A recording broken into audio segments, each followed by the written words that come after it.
Kwa jina naitwa Lazaro Nyalandu, niko hapa kijijini Pohama. Imekuwa furaha sana siku ya leo tarehe 29 Oktoba kupata fursa ya kuja kupiga kura mimi pamoja na wanakijiji wenzangu. Tangu asubuhi watu wengi sana wamejitokeza hapa Pohama.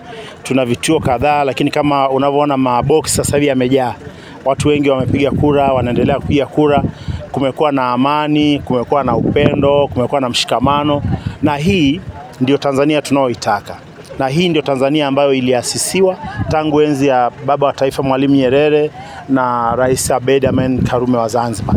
Ni matumaini yangu kama ambavyo hapa Pohama watu wamejitokeza kwa upendo, kwa wingi na kwa nia thabiti, maeneo mengine waendelee kujitokeza. Tudumishe amani ya nchi hii, tudumishe upendo wa nchi hii, na tuendelee kupiga kura kuwapigia wagombea wetu ambao tunawataka. Nchi yetu na umoja wetu ziendelee kuwa imara zaidi. Taifa letu na mbele yetu iendelee kuwa imara na yenye kuthubutu.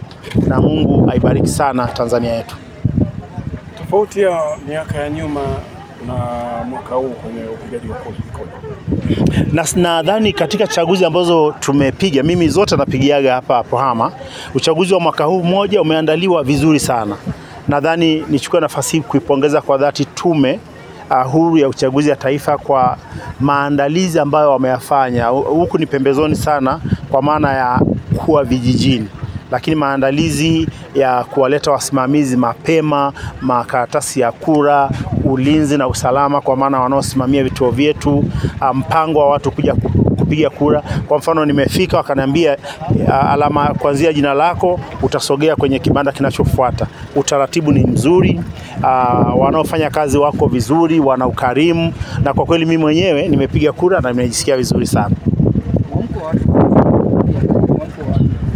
Mwamko watu ungekuja hapa asubuhi ungeona, kwa sababu mimi nilipita, mimi nilikuwa nataka nipige kura baadaye nione wengine wakipiga. Sasa hivi maboksi haya ambayo tunapigia kura yamejaa.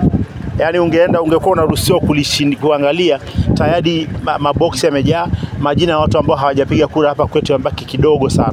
Nadhani zaidi ya 90% ya wapiga kura wa kijiji cha Pohama wote wamekuja, wameshapiga kura, na sasa hivi karibuni bado saa 6. Tuna muda wa kutosha kumalizia, na mimi nadhani uchaguzi huu utaenda katika historia kama uchaguzi uliopangwa vizuri, uchaguzi ambao watu walijizatiti kutoka. Kulikuwa na maneno ndio, lakini turnout kwa maana ya watu kutoka kwenda kupiga kura imekuwa nzuri, na ninaamini sasa Tanzania na ukomavu wa demokrasia yetu utaendelea kuwa imara.